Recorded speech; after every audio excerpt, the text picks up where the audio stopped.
Hi everyone, we're going to go through chapters 16, 17, and 18. So let's go ahead and get started with chapter number 16. What we're going to talk about is internet-based research. So this is a trend that is occurring, and very often there's quite a bit of information available, so it's a really easy way to gather information. So one of the things that we need to look at is that there's actually a broad access to various resources when doing research on the internet, and it's a relatively easy way to engage participants and really expand the sampling. And as you may or may not participate in, there are a number of different surveys that circulate, and it seems like folks are really interested in participating in some of those surveys, and that's how some of the researchers actually get their information. So it's a very efficient way to gather data. Think about the ability to gather data from various locations, even countries. So it's a very efficient way, not high cost, as far as gathering data from a wide variety of participants. And also, folks are more likely to provide some information online when they are not in physical presence. So it is valuable to gain some insight on those very sensitive subjects. So when there's surveys out there, folks self-select to participate in the surveys. But on the flip side of that, sometimes reliability may be varied, whether or not folks are honest when they're providing their responses. So those are all things to think about. So not only is it great that you have a greater access, you have to think about the variables that may be involved with maybe less control over the population. And then too, we need to consider things like literacy and the ability to comprehend and follow through with the questions as they are posed. So when we're looking at web-based interventions, there are a number of different interventions that can be included in web-based research, and it may be health education, diet, counseling, online counseling, peer support. So there's a number of different opportunities to have a broader reach for different types of interventions when we're doing research. So some of the broad considerations are, of course, as I alluded to earlier, was overall quality, making sure that if we're gathering information from the internet, what the quality of the information that we're gathering. As far as ethical concerns, are we gathering it in an ethical manner, and are we truly providing informed consent? So we need to look at all of those factors when we're looking at less maybe controlled environment, but the less controlled environment does open the possibilities for gathering more and more information in a way that isn't as limiting as some of the existing structures of research. So when we're looking at data that is already existing, and this is something that is emerging as well, when we're looking at big data, huge data sets that may be included within organizations such as the Centers for Disease Control and Prevention. So, it's very easy to gather the information and to seek the information as far as the data that you are wanting for analysis. And also there's some concerns depending on where the source of the data may be as far as the validity and the reliability of that data. So always have that critical stance and ask those critical questions.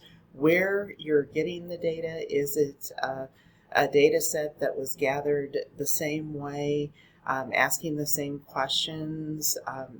So the data that is there is only as good as the source of the data.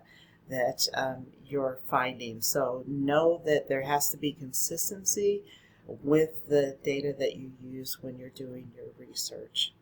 And of course, there sometimes are, with some of the data sets, there are protections, and so it may limit access to some of those data sets as well. So those are all things to consider.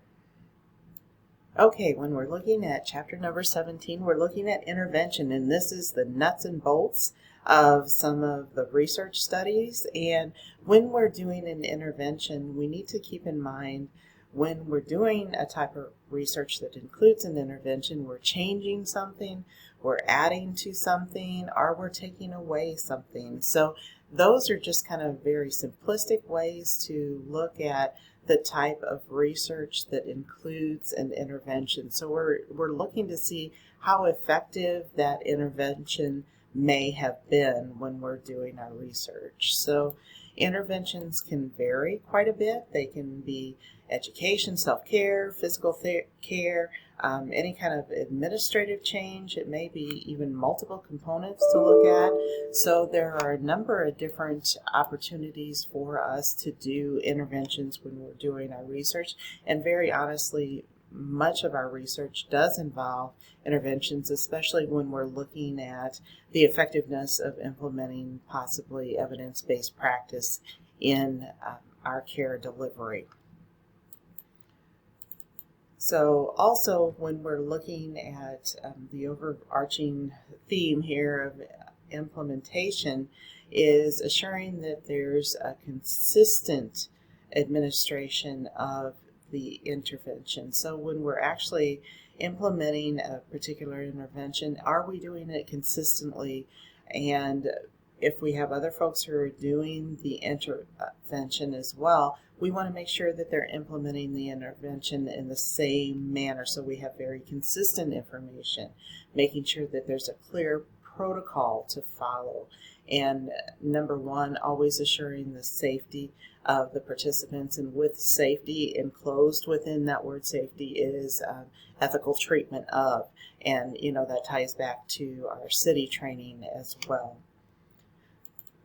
So as we're moving on into chapter 18, we're looking at quantitative data management. So once we do get our data, we need to manage it well. So as the data is coming in, we want to continually monitor the data to make sure that there are not issues with the data that's coming in. So we want to identify those problems very early and take action when we do identify problems. And sometimes there are problems, so we need to be very astute when we do identify those.